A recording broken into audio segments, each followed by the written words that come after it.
Alright, this game got a huge horny problem. I mean, it's not like an issue for me, if you know what I'm saying, but I'm starting to think Fairy Tail got the best lady characters in all the anime besides probably like Bleach and a few others recently in my brain or whatever.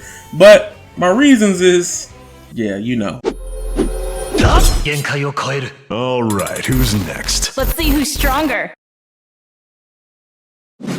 What's good and what's poppin', everybody? It's Avataryaya back like I never left. Back from playing Fairy Tail. Actually, I really do love this game. I put in over 80 hours into this game already. I think I want to do something fun with the game after beating the game entirely as well. Today, I will be ranking every playable character in the Fairy Tail game. Before we go any further in this tier list of mine, I have to set some rules and also say some things. Number one, this is my opinion based on my hard playthrough of the game. I also believe that there are no bad characters in this game. Everyone's actually really good. Every character in this game is pretty good in their own regards. Also, I'm ranking the characters as individually, not if paired with other characters, because some characters would just be mad broken on this tier list if I done this. Many characters have unison raid chains, and that can make everyone S tier party members alone. Also, when it comes to character skills, I will only be going up to rank 2. Most of the characters have pretty good abilities and levels 2 at around stage 7 of character ranks. Also, I don't know if I want 100% the game yet, and plus don't really have time to work on getting everyone to rank 10. That being said, also Gildarts is in this game, and I want to probably make a separate video on him alone. So I broke my tier list down in 3 different tiers alone, S to B. This tier list is comprised of character range, MP usage, damage, and buffs and debuffs. Again, everyone could be in S, A, and B, but because Scott Studios did a wonderful job balancing everyone in this dang game, for the sake of the video, somebody gotta go into B tier. So at the bottom of B tier, Ichiya, whatever his name is, I don't even like this character. I don't like playing with this character, don't get me wrong. He is my least favorite character in the game. He low-key makes battles go longer with a lot of his animation. He also got some of the worst range in the game in my personal opinion. Generally just 1 or 2 squares, and they don't have attacks where you can hit from both sides like Natsu's Dragon Wing and stuff of that. So yeah, next. Now seriously, at the bottom of B tier, I know this might disappoint some people, but Godzilla was one of my favorite members back in the day. I really don't like playing with him, and I really don't like how he is in this game. Again, don't get me wrong, everyone is strong, but he has some of the weirdest grid placements. Like, what is this? I don't think I've ever had a chance to get all the 3 enemies in a situation like this. Alright, next in B tier is Rogue. I feel like Rogue is just worse Sting, but Rogue's just kinda cooler, but that's me being edgy. I think Sting is better because he has more buff that applies to teammates. They have similar grid placement that's not amazing, but Ultra Holy Ray is a powerful move and it multi-hits. And plus he has a 15 MP cost level 4 power attack move that's pretty great.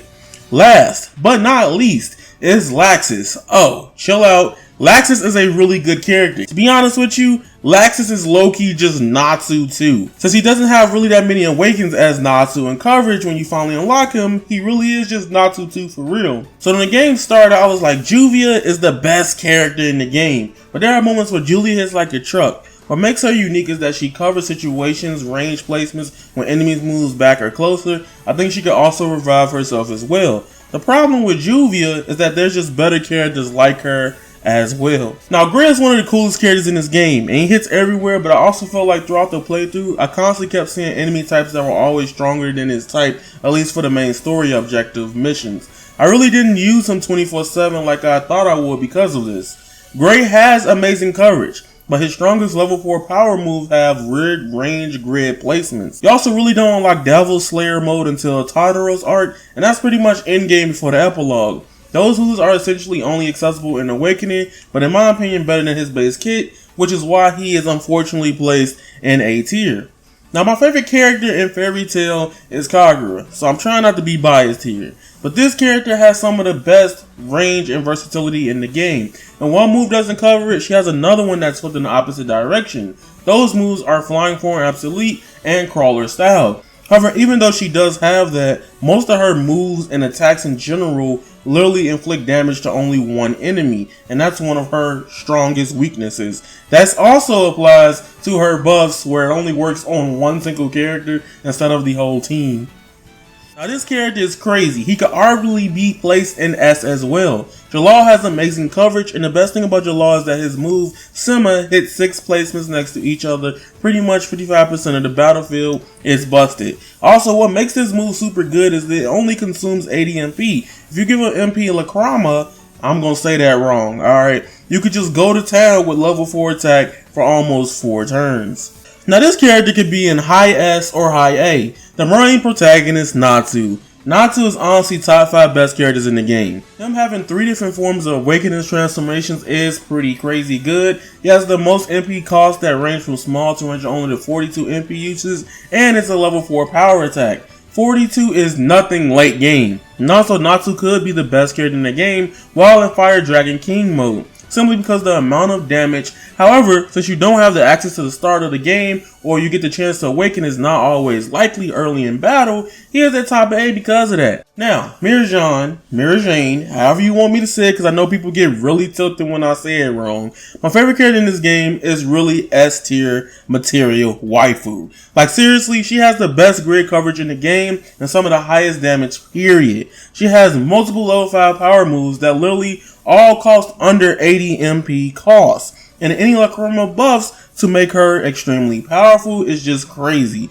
She also has some of the highest health in the game besides Laxus. She is just incredible. They made her not underrated in this game. I highly recommend putting her on the team for all your other adventures. Come on, you already knew Urza was on this list. If you don't want to use Natsu, you could just use Urza. She has the best AoE range in the game. She has moves that has dope crazy damage and can hit up to multiple enemies at a time. She even has low cost move that raise resistance to other types of magic or abilities in the game. And yeah, she still does damage. I can guarantee because the characters they focus you to play with on the story mode, Urza is top 1 or 2. I highly recommend never taking her off the team. She always comes in clutch. Now the next character is very controversial, but I think Lucy is top 2 best characters in a fairy tale game. Not only does Lucy have amazing range coverage, she literally can do a little bit of everything. Essentially, she is the HM slave from Pokemon, but can actually be way more versatile than just being an HM slave.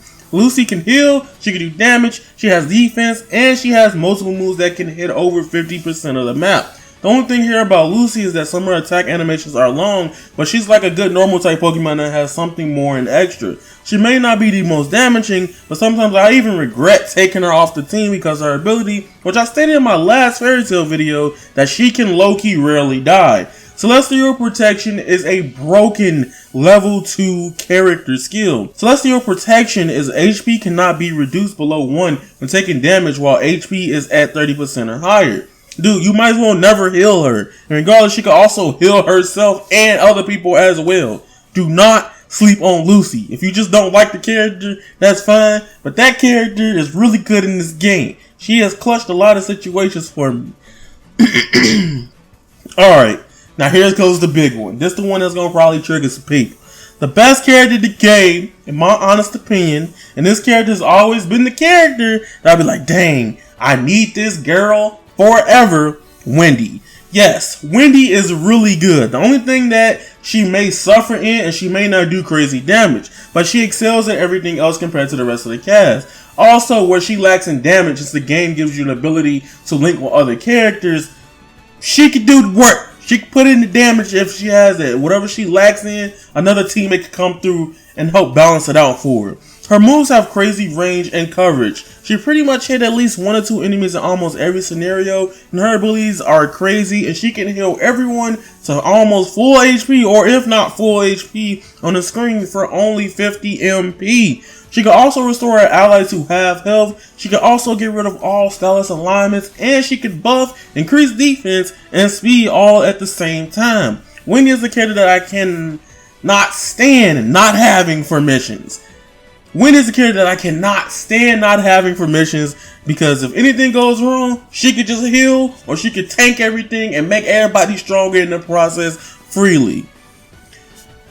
Also, there is Sharia, and she's essentially like Wendy, but the problem with her is the range she has, and she doesn't have any attack that's super amazing. The best thing about Sharia, if anything, is Ultra Sky God Zephyros, and we can heal everything back to max HP for only 10 MP cost. That's a pretty good useful tool. However, if I'm going to heal somebody, I'm probably going to try to heal for either more than half or just use a potion or an item or something like that. So there's my take on that. Sharia could honestly be anywhere from B or low S. Who knows? But I don't know. I don't really see her as something super amazing.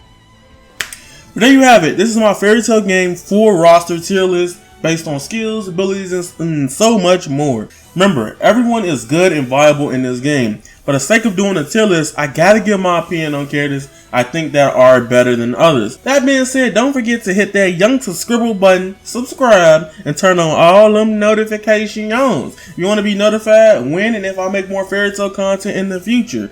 That being said, one more time, you guys are golden, and that is raw. Squalla, peace, and I'm out. Woo! I've been the devil, I need me an arc in the heart of my breathing, I feel like Tanjiro. Walking this bitch with a zombie, I let you rock it, I keep me a domino.